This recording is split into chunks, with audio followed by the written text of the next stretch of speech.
Allahu Akbar. Allahu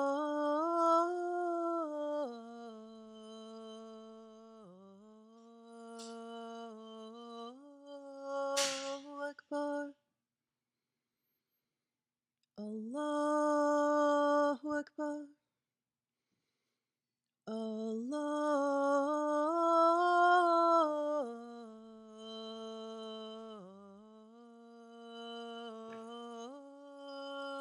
Akbar.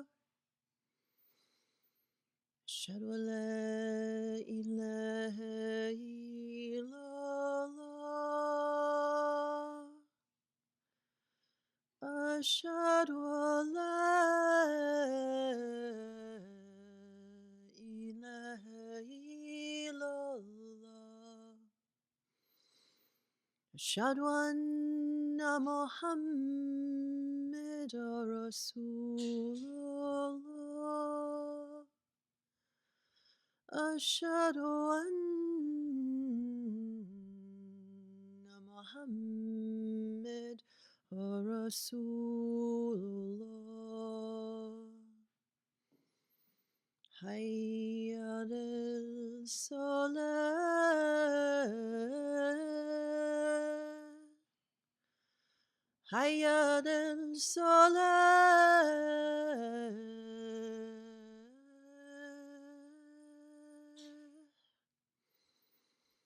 Hayya al-falah.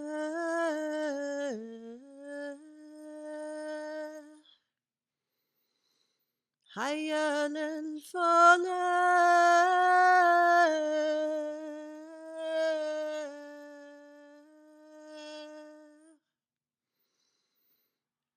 Allahu Akbar.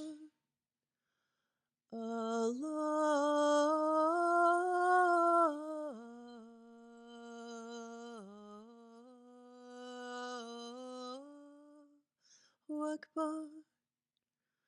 La ilaha illallah.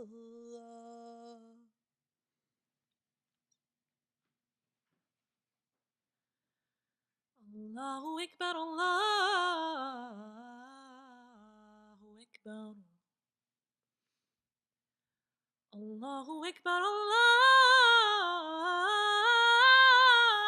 Akbar. Ashhadu an la ilaha illallah.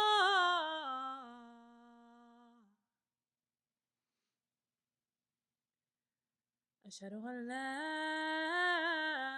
إله إلا الله.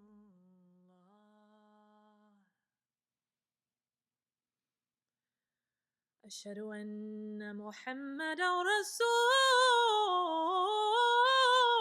الله. أشهد أن محمدا رسول الله. حي على الصلاة.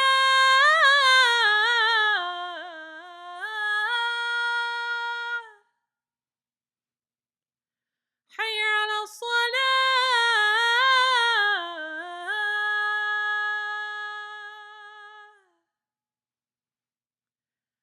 حي على الفلاح.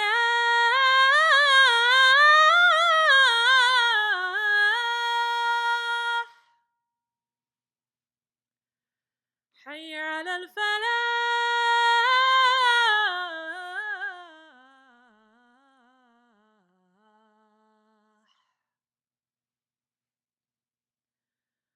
الله أكبر، الله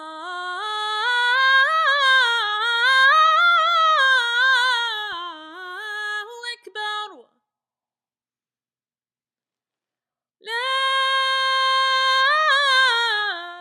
إله إلا الله.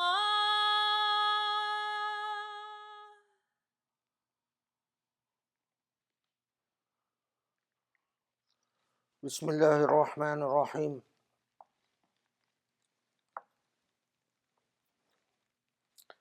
والحمد لله رب العالمين، وسبحان الله العلي العظيم،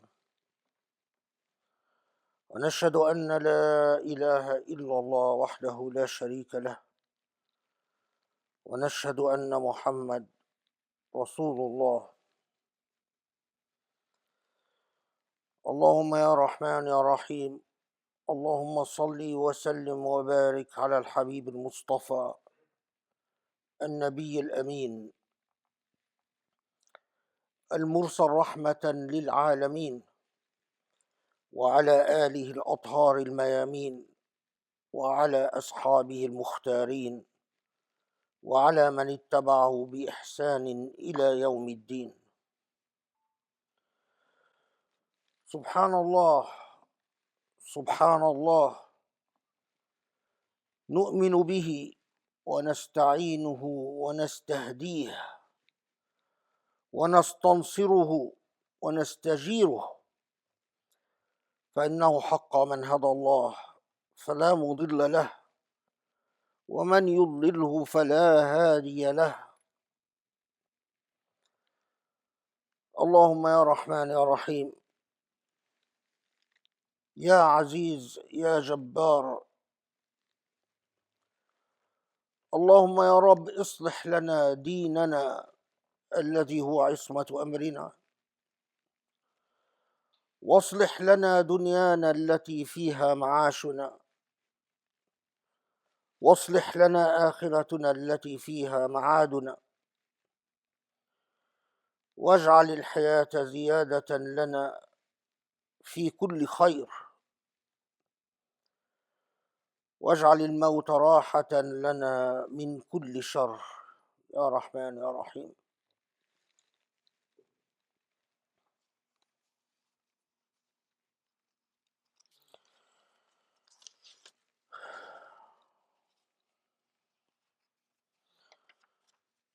Of course,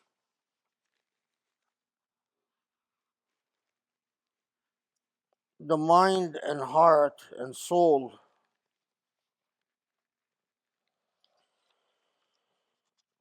is preoccupied by the continuing slaughter in Palestine.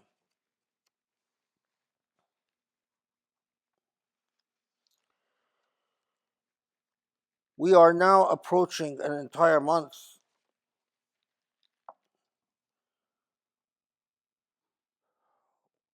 with the full realization that Israel has dumped on this limited space, this limited territory,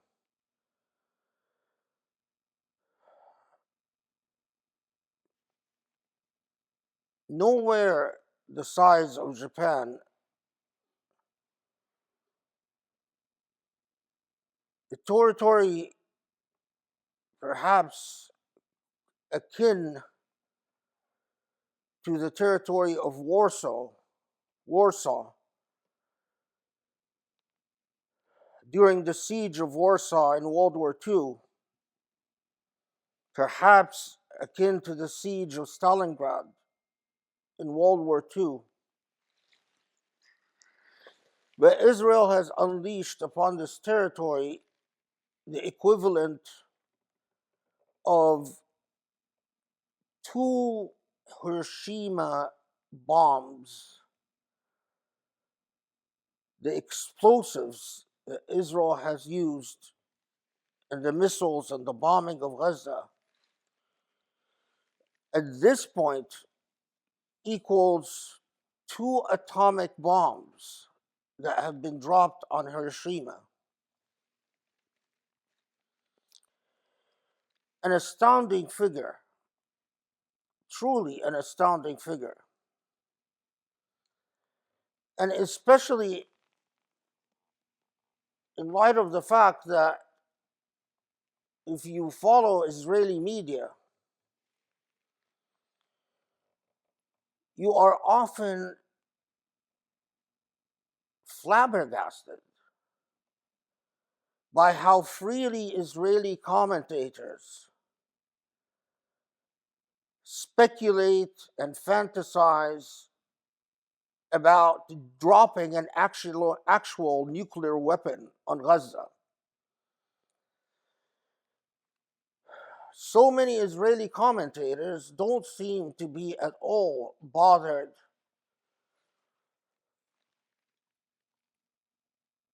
by the spiraling numbers of civilian casualties in Gaza, the endless sights of bodies wrapped up in sheets, laid on concrete or laid on the floors or laid in courtyards. These images by now fill the airwaves. They're undeniable. Every hospital, every hospital in Gaza by now has been struck in one form or another by Israel. Every hospital has been forced to work without electricity, with extreme shortages, and the sight, endless sight of bodies wrapped up in sheets, not even real proper body bags, but just white sheets, laid in rows, numerous bodies.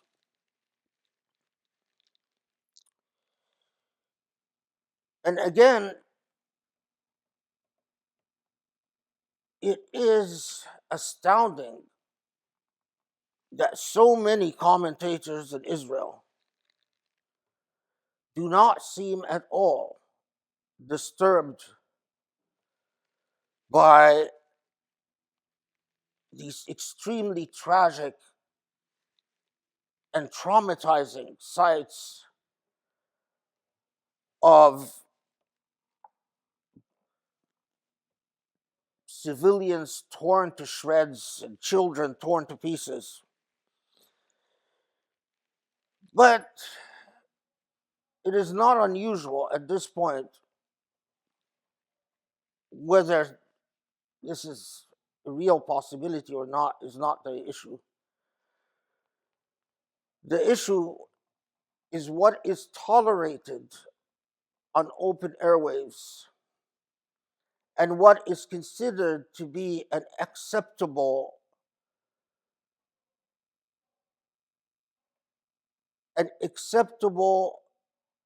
engagement worthy discourse among Israelis. And so there is quite often the acknowledgement that yes, we did drop the equivalent of 2 Hiroshima bombs on Gaza, but that is not enough. And if Israeli casualties continue to rise, perhaps Israel needs to consider the Nuke option, the Samson option, as it is often referred to in Israel.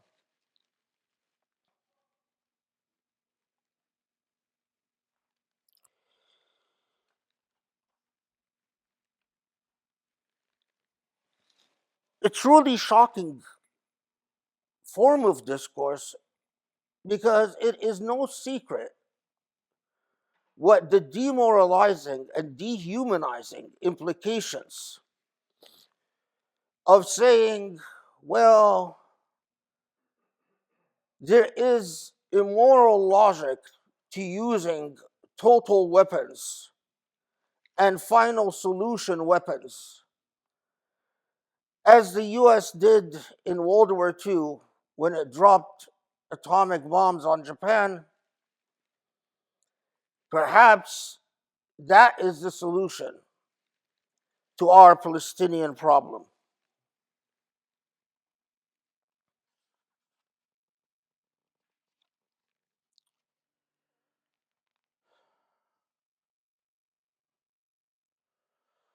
At the same time,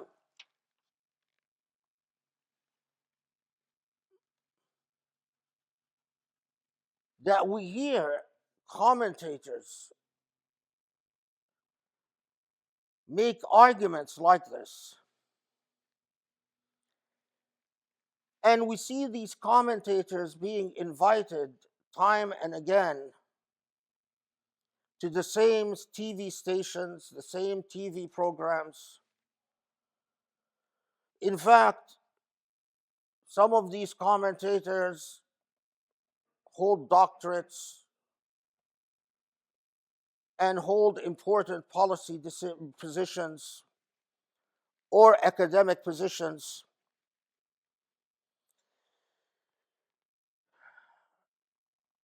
And what is effectively an argument for extermination and mass slaughter is tolerated and engaged. It's tolerated and engaged. There are, of course, you hear practical arguments like, well, if we use an atomic weapon or a nuclear weapon in Gaza, Gaza will be rendered uninhabitable. And how long before we can move in? But one of the most shocking things is the absence of humanitarian, moral, ethical objections to the most basic and fundamental precept. Even if you believe that this land is truly yours, even if you believe, for whatever reasons, that you have a legitimate, morally defensible claim to this land, how on God's earth do you believe that there could possibly be a morally defensible argument for extermination and indiscriminate slaughter? How could there be an ethical argument to bombing ambulances, bombing hospitals, bombing schools, bombing UN buildings that belong to the UNRWA, leave alone the systematic destruction of mosques? Because if it is quite easy for the powerful side to always claim, I am in pursuit of the lawless and I am in pursuit of criminal elements. And if basically the powerful side in this equation knows that there will be no accountability as to whatever claims they make, even if we assume sincerity, human beings are corrupted by power. And by definition, a military that is angry and aggrieved and that is intoxicated with bloodlust and intoxicated with unaccountable power power that the United States and the rest of the Western world have transferred to Israel an absolute, unaccountable, irregressible power. The natural tendency in human beings is to make sweeping, careless claims that evade responsibility and moral accountability.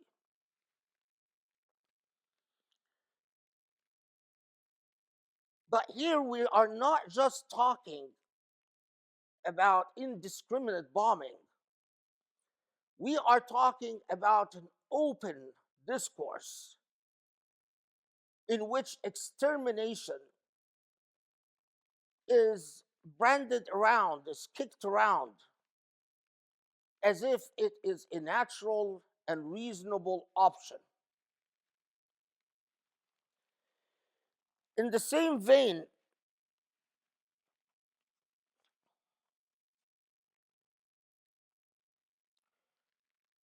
there is a ministry in Israel that came out called the Ministry of Intelligence, that came out with a fully developed plan for the mass transfer of Palestinians from Gaza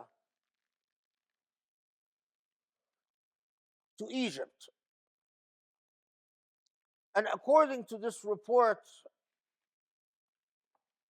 that was leaked, report prepared by the Ministry of Intelligence in Israel, the Ministry of Intelligence recommends and sets out a fairly detailed plan as to how Israel can use terror, terror and violence to forcibly displace the entire population of Gaza, over 2 million Gazans, to Egypt. And in this report, the ministry goes into considerable detail about how then Israel should use its influence in the world, of course, through the United States, to compensate Egypt for allowing their Palestinian refugees, over 2 million of them, to be settled in Egypt. The report even goes and talks about how Egypt should be supplied initially with tents to accommodate the millions of Palestinians, and Egypt should be given very clear instructions that these Palestinians are to be settled in certain areas and territories in the Sinai desert so that they are not too close to the Israeli border. And then Egypt is to be assisted in building permanent structures, like very much the refugee camps that exist in the West Bank or in Jordan or in Lebanon, creating refugee camps in the middle of the desert for the Palestinian population. And of course, as you're reading this report, the thing that clearly presses on you and thing that is on your mind, well, why stop there? If you're going to transfer the population of Gaza to Egypt, and you're going to use world powers to compensate the corrupt government of Egypt. And by the way, the Ministry of Intelligence, the Israeli Ministry of Intelligence, talks about how corrupt the Egyptian dictator is and how corrupt his government is and how their spending and how their corruption has ruined the economy of the country, Egypt's economy, and how vulnerable they are to bribery, and how the West should not be afraid to offer the Egyptian military money because when all is said and done, the Egyptian military will sell anything for money.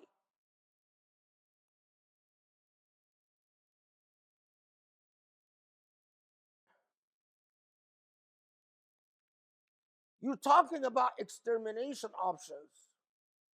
You're talking about a governmental agency that lays out a full plan, not just for the systematic displacement and abuse of the Palestinian people, but for deciding the fate of Israel's neighbors.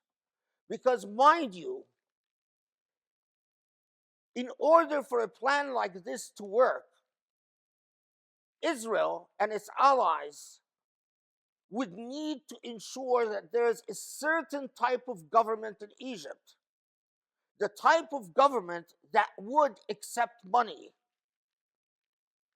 and the type of government that not only is corruptible and is corrupted, not only that, but an immoral and an inhumane type of government that would not be bothered by a second Nakba and would not be bothered by the mass reality of death and suffering and misery that inevitably would accompany the violent, terror induced transfer.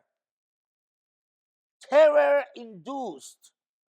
So, terror used by Hamas is terrorism, but terror used by Israel to displace Palestinians again is a policy option that is seriously discussed and analyzed. And in all the discussions, I have not yet seen someone say, but wait, this is immoral. We have been oppressing the Palestinian people for 70 plus years, and it is immoral to solve oppression with more oppression. I haven't heard it. Of course, there are brave Jewish voices that are standing up against this immorality. But I am talking about the public discourse that is tolerated, not just on Israeli TV and Israeli programs, but that are battered around and freely exchanged on Facebook and Twitter and various methods and modes of social media without anyone particularly troubled.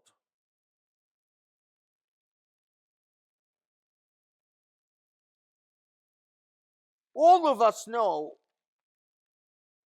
the extent to which social media is sensitized to people supporting terrorism as an option. And all of us know that if you're a Muslim and you even remotely consider or say anything that could possibly be understood as supporting terrorism as an option, but on the other side of things, on the other side of things, there is a moral ethical block that we are discussing, or they are discussing: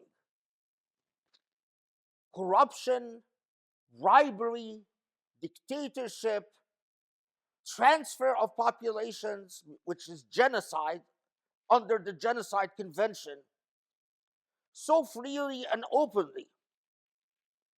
At the same time, not just the Israeli Ministry of Intelligence, but there is an Institute for Advanced Studies, or institute, think tank, effectively, called MISCAB in Israel, that came out with another report also recommending the mass transfer of Palestinians to Egypt, and also going into the same type of details. Egypt is a dictatorship. It doesn't matter if the Egyptian people like it or not. We can deal with the Egyptian military if we can get the Saudis and the Emiratis to commit enough money. Then we can buy the Egyptian military, and the Egyptian military will, if paid enough by Saudi and Emirati money, they will happily allow the forcible transfer of Palestinians, and we would create a buffer zone between the refugee camps created in Egypt for Palestinians and Israel. So there's a no man's land between the two.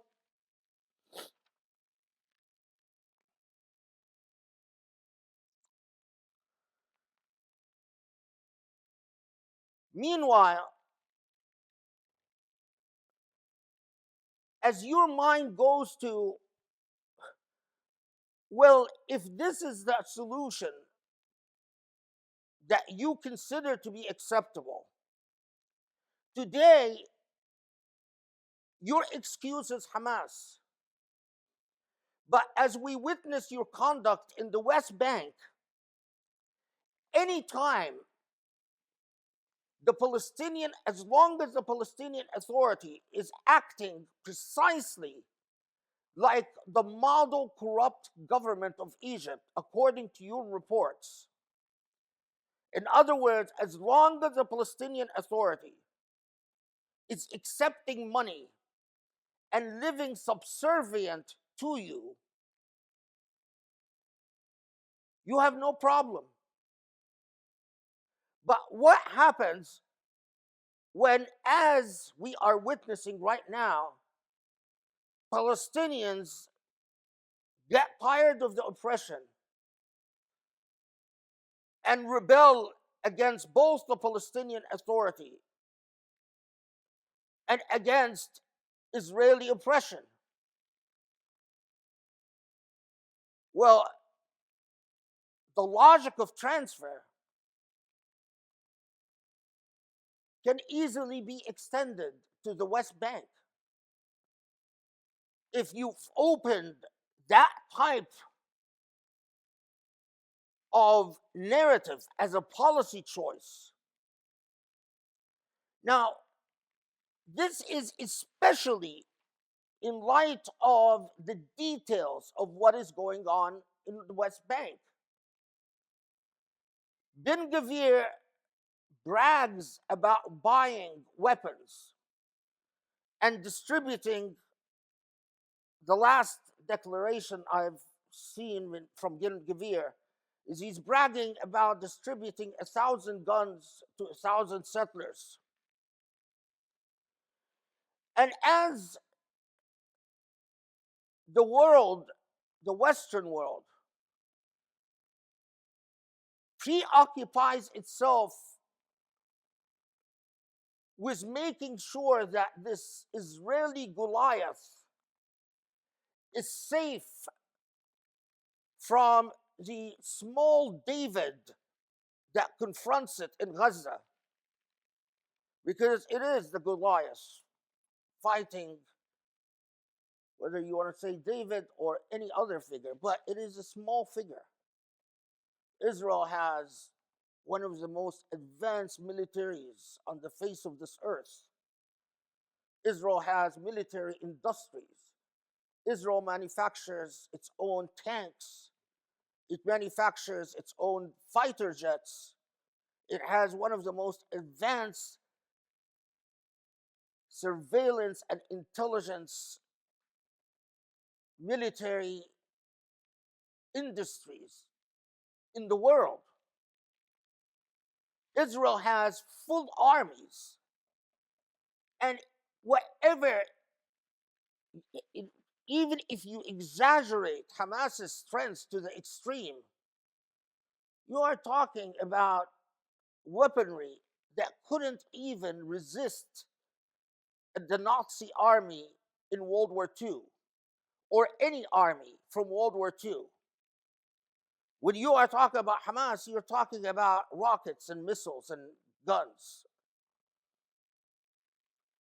So, as the world concerns itself with the safety of the Goliath and making sure that the Goliath is not somehow terrified by what it can absolutely step on and squish, as these commentators keep reminding us that Israel can simply nuke them and end the entire thing. Israel has a considerable nuclear arsenal.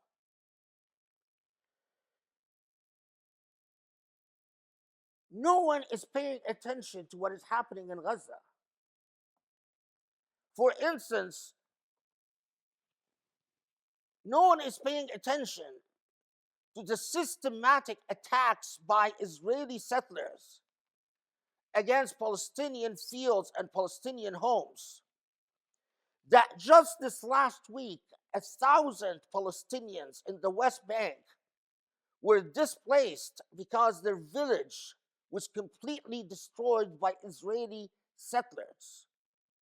The Israeli settlers, in fact, are already applying the logic advocated by the Israeli Ministry of Intelligence and by the Miskab think tank. They are already implementing that logic in the West Bank. And they are, with the protection of the Israeli army, regularly, every single night, attacking Palestinian villages, destroying Palestinian homes, and indeed murdering Palestinian unarmed villagers in order to spread terror and fear. And as I mentioned before, distributing leaflets saying, "Leave, the second Nakba is coming."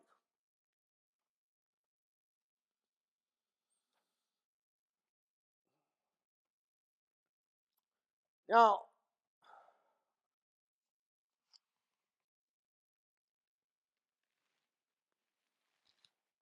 all of this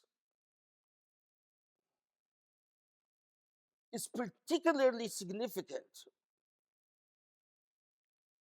because how the world frequently mishandles a discourse it doesn't understand and entirely ignores a discourse that it could understand. When it comes to Muslims, no sophistication and no discernment is needed.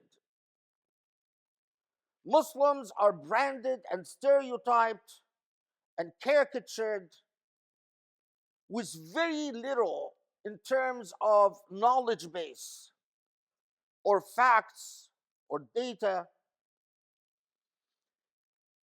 But in the case of Israel, what we allow to pass and go by is truly astounding.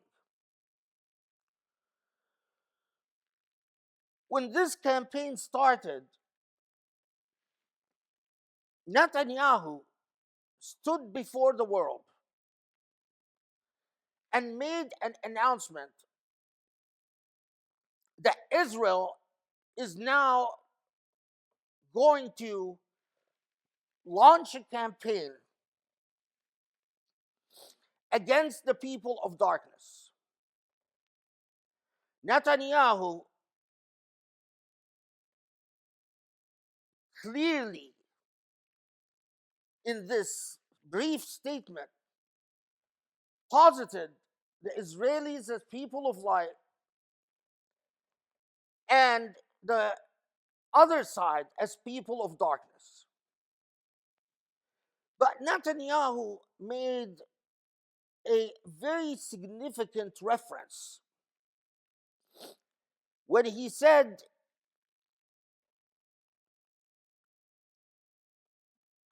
made a reference to the promise of Isaiah and said that Isaiah promised that Israel will be an eternal country, and attempted to connect what Israel was about to unleash against Hamas or against the Gazans, because it's not Hamas. This is a fallacy that Israel is at war with Hamas. Israel is at war with Palestinians, quite simply. But what Netanyahu told the world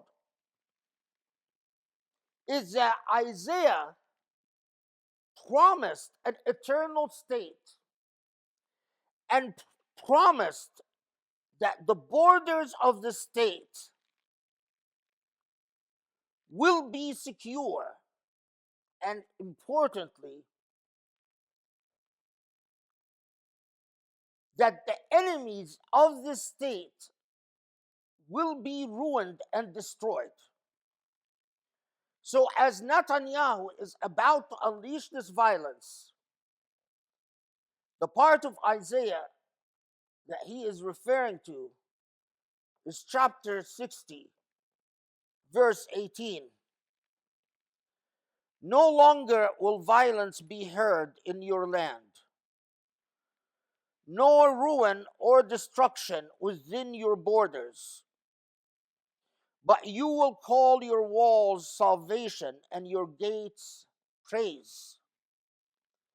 Well, that's wonderful, except that what comes before this reference in Isaiah to having a secure and stable and secure borders. And this is what Netanyahu clearly has in mind, is that before that, Isaiah chapter 60 says, verse 14, the children of your oppressors will come bowing before you. All who despise you will bow down at your feet. Now, in commentaries on this passage in Isaiah, part of Isaiah's prophecy is that you will make your borders secure as you subjugate your enemies, so that they will come bowing at your feet, i.e., become your servants. Now, this biblical reference, there is no inevitability to the way that Netanyahu reads this biblical reference or interprets this biblical reference. In other words, you can interpret this reference as Isaiah speaking about not the modern state of Israel, but as Isaiah speaking about the state of Israel that existed historically and has expired. Isaiah, as a prophet, existed before the Babylonians destroyed the Second Temple and led the Jewish people into slavery. So Isaiah, or the prophecies of Isaiah, could be simply describing a historical past with no relevance to the current moment we're in. But the fact that Netanyahu made a reference to Isaiah's promise and interpreted Isaiah normatively, Isaiah promised us a state, and promised us a state that will be eternal, and promised us a state that will have secure borders, and promised us a state that will have secure borders by subjugating its enemies and bringing them bowing before our feet.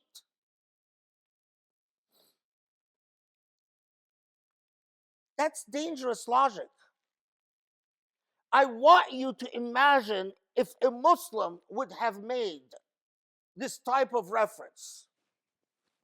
I want you to imagine the reaction of the entire world as saying, so you are not interested in giving these people their rights. You're just interested in subjugating them. Oh, so it's clear you weren't interested ever in peace. You were always interested in vanquishing and conquering and controlling and subjugating your enemy. That is, if a Muslim would have made this comment. But because it is Netanyahu, and because Netanyahu is obviously playing to the Israeli religious parties that are his allies, like Ben Gvir, Netanyahu himself, I don't believe for a second that he cares about the Old Testament or the Torah or whatever it says. Not for a second. But Netanyahu is talking to the Ben Gvirs of the world. Netanyahu is talking to the Israeli settlers of the world. Netanyahu is talking to the think tanks in Israel that do base and anchor their ideology on the theology, a particular reading of the Bible. It is very dangerous logic. You are saying God promised us not just this land, but promised us that the way we deal with those who in any way constitute trouble for us is through subjugation, not negotiation. And we keep this in mind. We keep the messaging, the Israeli messaging back and forth. Netanyahu begins this campaign with a reference to Isaiah. Religious parties know exactly what he's talking about.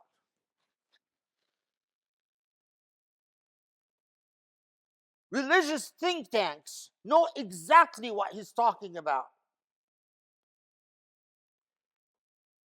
Right-wingers in the Israeli military know exactly what he's talking about. There is no quarter to be given to the enemy, no rights to be recognized in the other. You have a right to secure territory while giving zero rights to the other.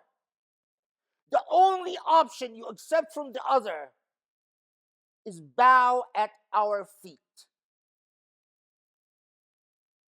Now, this logic, the dangers from this logic are endless. Because it is not just that Isaiah, or what is attributed to Isaiah, because I don't believe that any of this was authentic to Isaiah. But keep in mind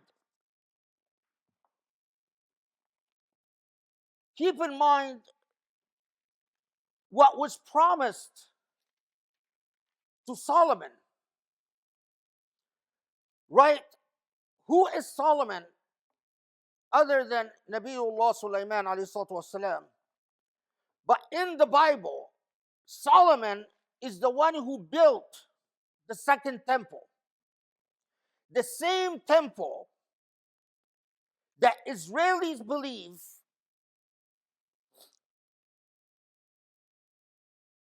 is under the site of the Aqsa Mosque. What led to this entire miserable tragedy is that Israeli religious settlers kept violating the sanctity of the Aqsa Mosque week after week after week. Everyone wants to ignore that. Everyone wants to forget that. Hamas kept saying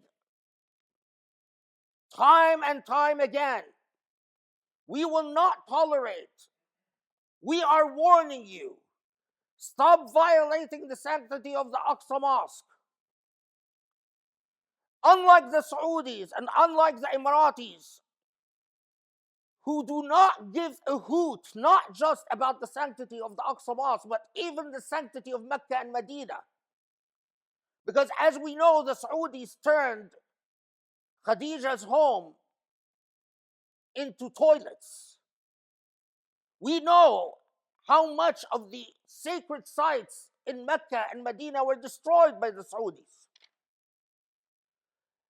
So unlike the Saudi and Emirati model, there are plenty of Muslims, including Palestinians themselves, who care passionately and deeply about the Aqsa Mosque. So when Israel kept violating the sanctity of the Aqsa Mosque, this is part of the unfolding tragedy that led to this frenzy of violence. So Solomon, is the prophet that built the second temple. When Isaiah makes a reference to the Holy Land, Isaiah is making a reference to the Holy Land, not the Holy Land of Netanyahu, but the Holy Land of the prophet Solomon, the builder of the second temple. What is the problem with this? Well, in Genesis chapter 15, verse 18, on that day the Lord made a covenant with Abraham and said to Abraham, to your descendants I give this land, from the Wadi of Egypt to the great river, the Euphrates. So the danger in the logic that Netanyahu invoked is that the promise that God gave Solomon,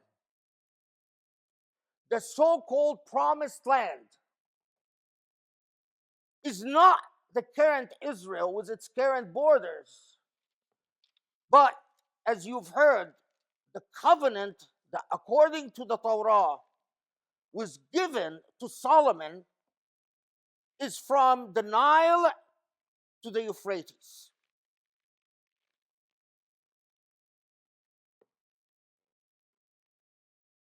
Now, either Netanyahu means what he's saying or he doesn't.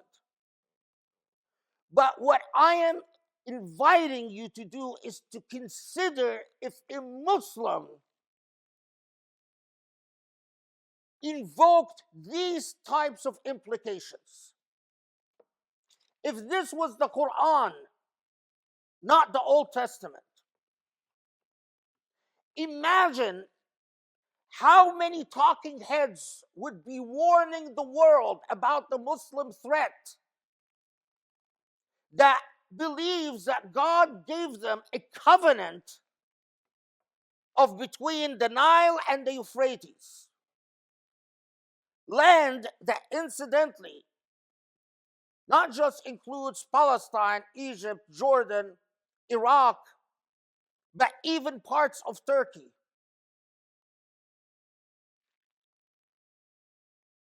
Now, I don't know if Netanyahu believes in the Solomon covenant. And this is part of the entire problem with the fanatic religious right that wants to destroy the Aqsa Mosque. Is because reclaiming the kingdom of Solomon is not just destroying the Aqsa Mosque to build the second temple, but it is an aggressive, imperialistic, colonial project that does not, it is not a theology of coexistence and tolerance. It is a theology of domination and subjugation. Bow at my feet.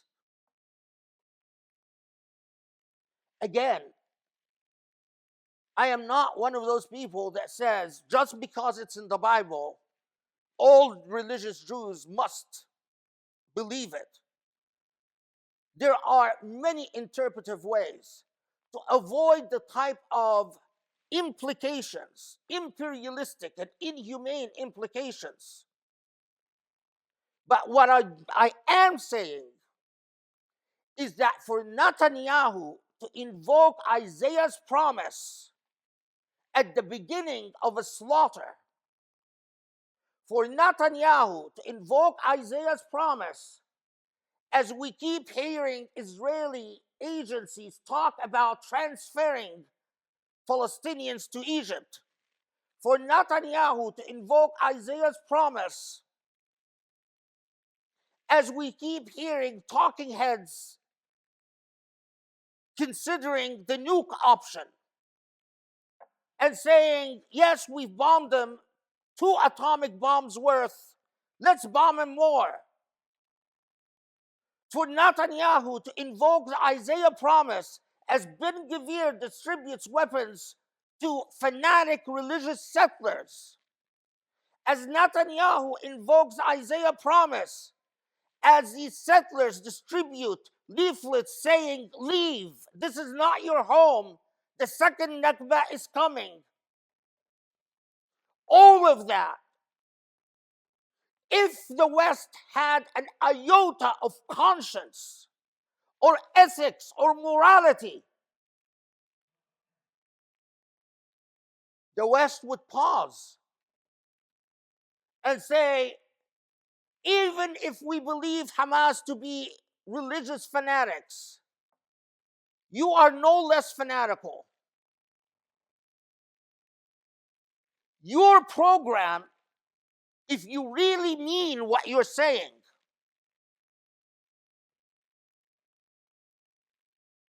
is inhumane and dangerous and criminal. The West would not back up this government so unequivocally, so absolutely and totally.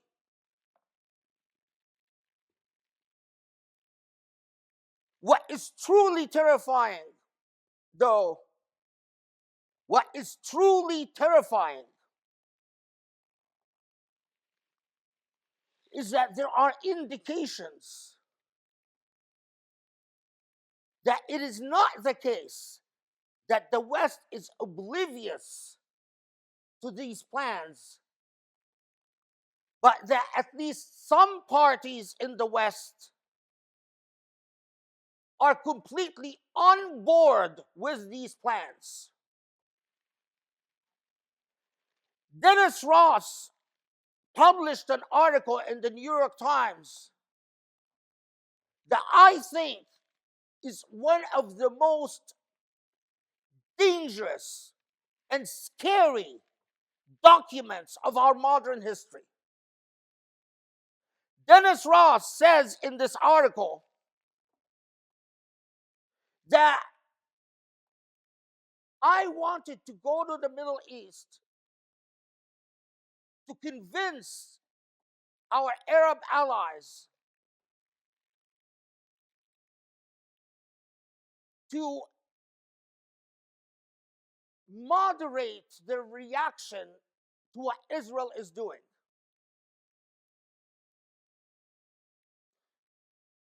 But Dennis Ross says, to my great surprise, I was so happily surprised when, as I went from one capital in the Arab world to another,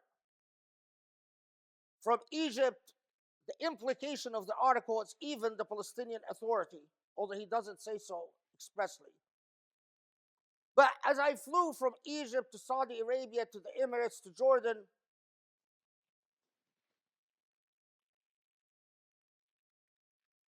that I found that while all these governments publicly were saying we condemn the violence, they were actually egging and cheering Israel along to destroy Hamas and to end the Palestinian resistance once and for all. And if the way to end this resistance is to transfer the population of Gaza, so be it. Dennis Ross, who's a famous Zionist, an American diplomat, who's one of the more Zionists than Kissinger, says, I was so happy, I was so thrilled.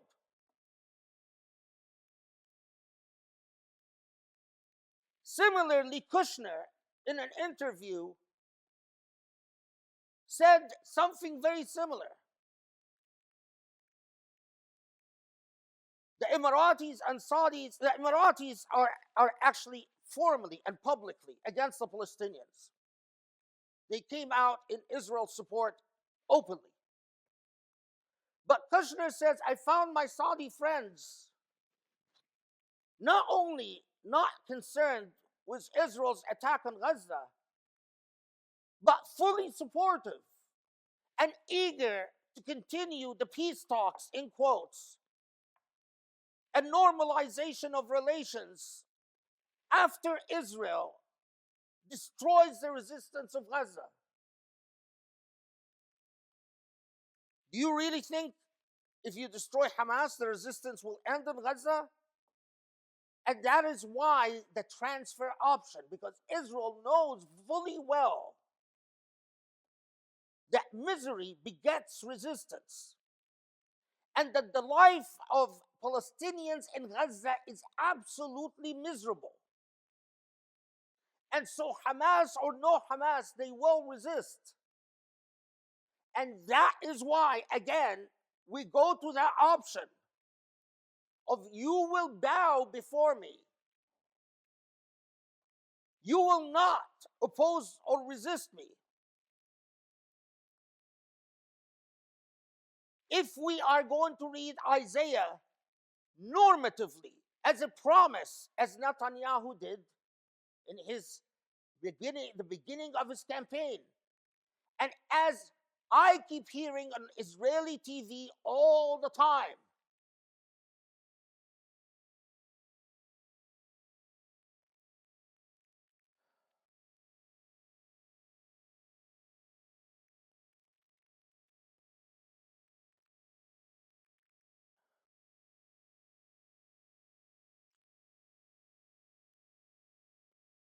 so, but just so we are very clear,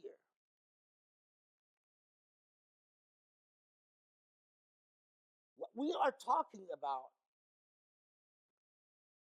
when we are talking about whether we're talking about dropping bombs, the equivalent of 2 Hiroshima atomic bombs, or we are talking about a nuke option, or we are talking about transferring a population, we are talking about genocide.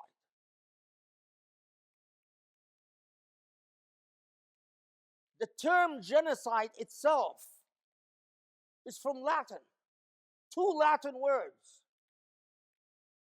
Geno means type, race, tribe, and side, killing. And according to the lawyer that actually invented this term, and the reason that the lawyer that invented this term did so is because we were searching for a word to describe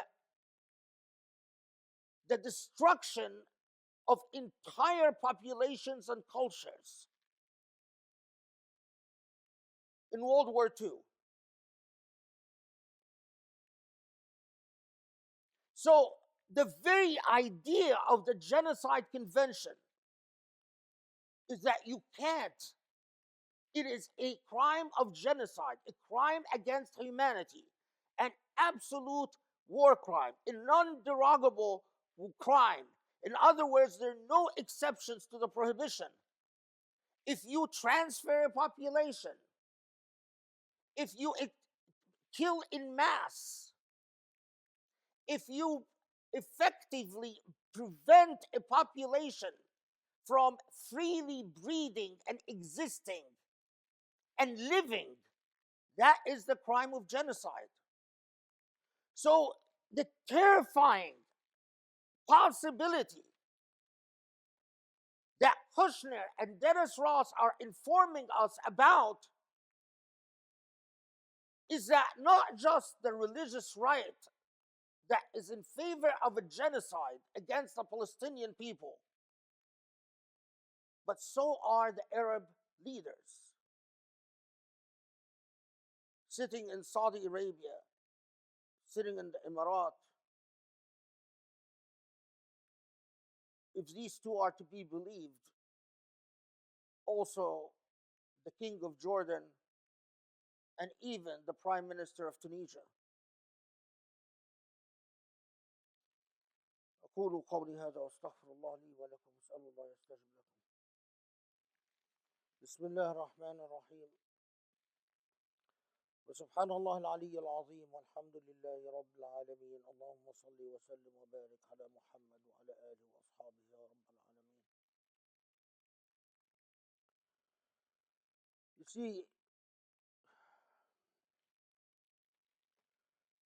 this is all very critical. Because remember, the logic of terror, the logic of oppression, the logic of subjugation is infectious and evil. As infectious as evil itself. Recently, some of the most prominent law firms in the United States came together and, taking their cue from the Biden administration, decided to make a stand against anti-Semitism on US campuses. And so these prominent law firms, forgetting the Constitution, forgetting human rights conventions, forgetting the guarantees of liberty and freedom of speech, for years, we were lectured again and again about how Muslims cannot understand the commitments of freedom of speech. But now these law firms come together and say,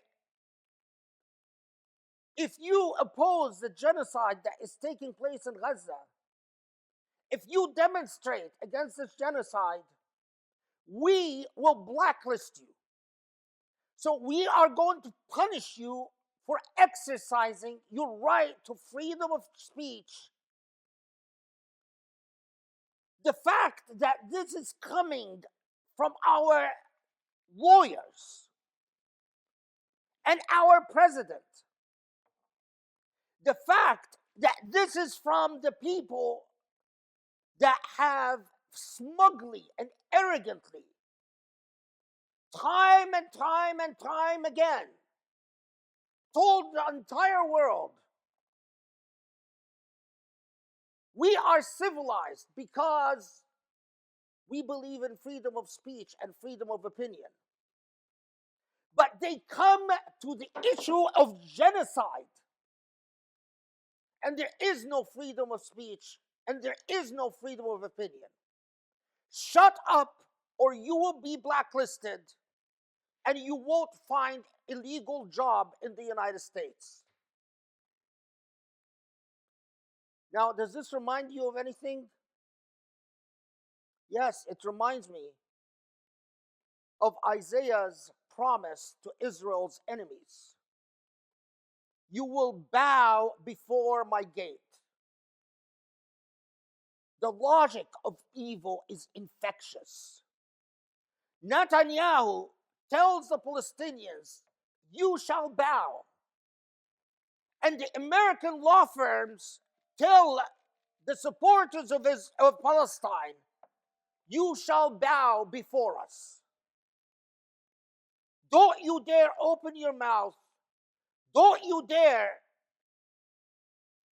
think freely. Weigh your morality and ethical obligations freely. Bow before us for doing what we want and telling us what we want to hear. Isaiah's promise. The logic of evil is infectious. Now, but notice that what allows for the evil of the genocide against the Palestinian people is repression, subjugation, and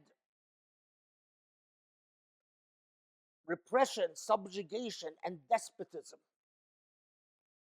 For darkness, for evil to do what it wants without accountability, without oversight, without the light of truth shining upon it.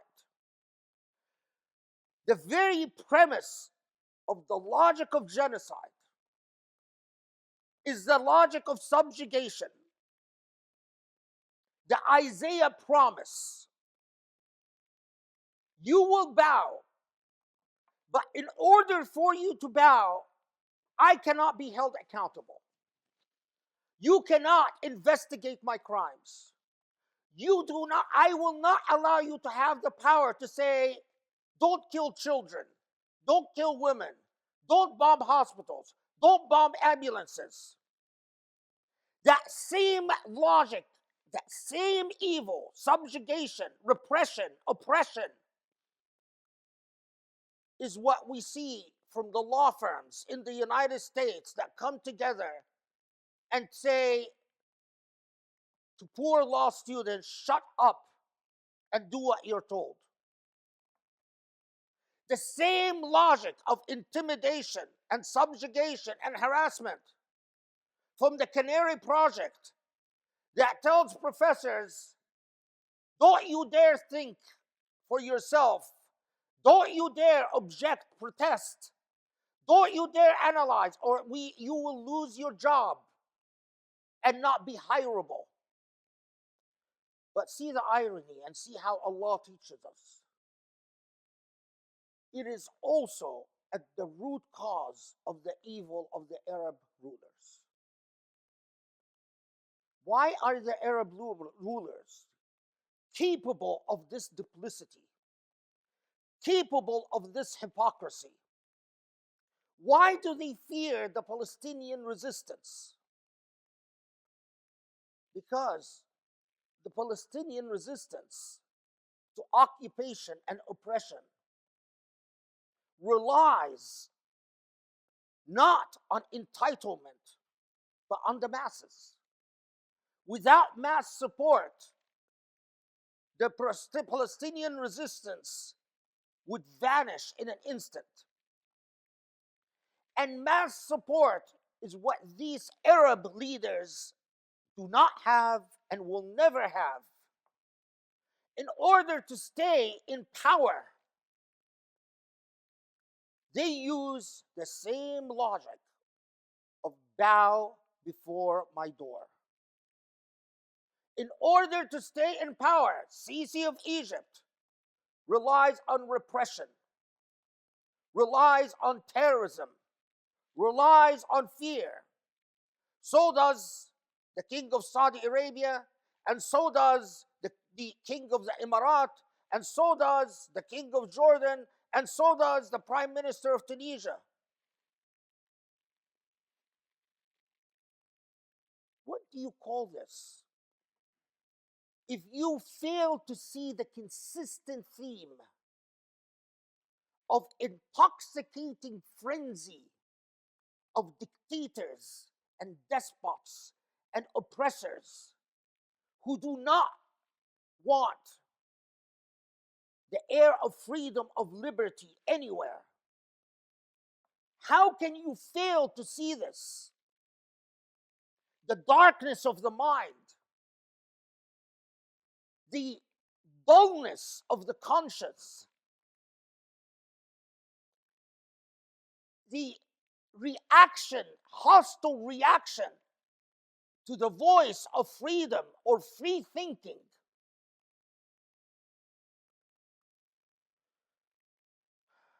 One final point, but it is a critical point.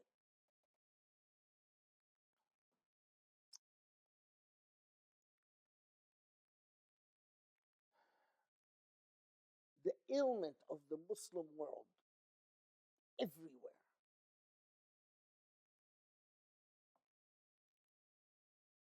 is the disease of despotism.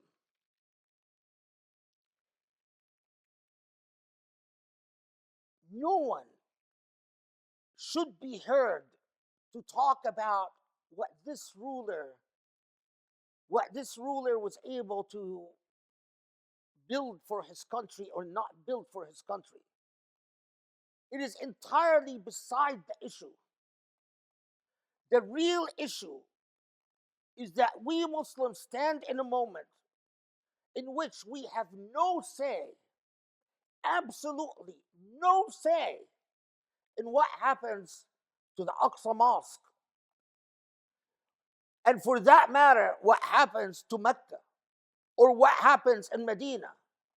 We Muslims are entirely powerless to even protect the home of Khadija, leave alone all the other Islamic sites that were destroyed and erased from the face of the earth by Saudis or Israelis.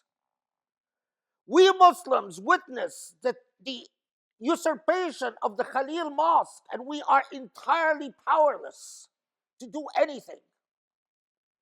We Muslims have no say as to how a country with the history and resources of Egypt is ruled or not ruled. In fact, we sit there and witness powerlessly as Egypt helps Israel suffocate Gaza and subjugate Gaza and close all passages for breathing for Gaza. We Muslims have no say if the Egyptian military decides to accept the bribes and to allow the transfer of Gaza to Egyptian land. We have no say. We Muslims have no say when Saudi Arabia decides in the midst of the slaughter to have parties and concerts and to live it up. We Muslims have no say when we read reports that the United Arab Emirates is not just supporting Israel through speech, but is actually sending regularly aircraft packed with hardware, military aid to Israel. And according to Israeli sources, even that the Emirati pilots took part in the bombings of Gaza. Curiously, the United Emirates didn't even comment, didn't either confirm nor deny, although this story has been all over Israeli media, where Israeli pilots said, yes, we were very happy because we flew side by side with Emirati pilots and bombed Gaza together. And we'd expected that the Emirat would say something, but complete silence. What is our ailment? Oppression and despotism. We do not control our fate. We are far from self-determination and you can possibly get. So what happens when people cannot determine their fate on big issues, on matters that matter? People turn stupid. People become dumb. They start becoming pedantic and like mini robots, incapable of true thought or true analysis. A young guy contacts me, a Palestinian, and says, I wanted to have a visual for the victims of Gaza, but the MSA told me we can't have a visual honoring the victims of Gaza, not because they're opposed to honoring the victims of Gaza, but because having a visual is a bid'ah. And there's disagreement of opinions among scholars whether a visual is allowable or not allowable. This is exactly the type of stupidity that despotism leaves behind in the minds of the subjugated and oppressed. People are dying in mass. Entire families are being obliterated off the face of the earth. And your issue is whether a visual is a bid'ah.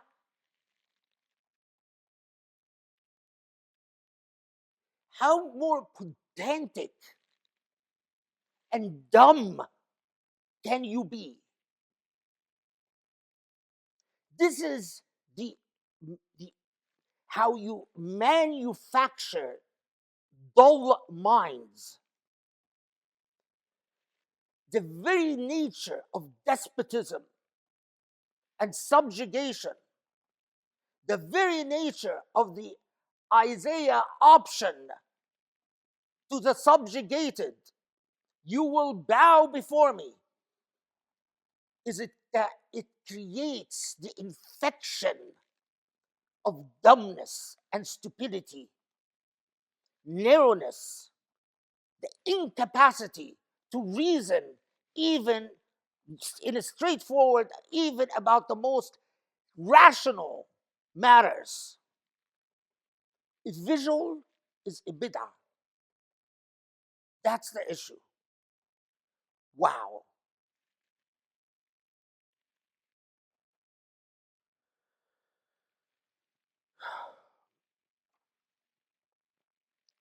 اللهم اغفر لنا اللهم اعف عنا اللهم ارحمنا يا رب العالمين وتب علينا يا تواب اللهم اهدنا لأقرب من هذا رشدا يا رب العالمين اللهم انصر أهل غزة انصر المقاومين اللهم ارحم أهل غزة اللهم الطف بأهل غزة اللهم يا رب قدرنا على أن نعين أهل غزة.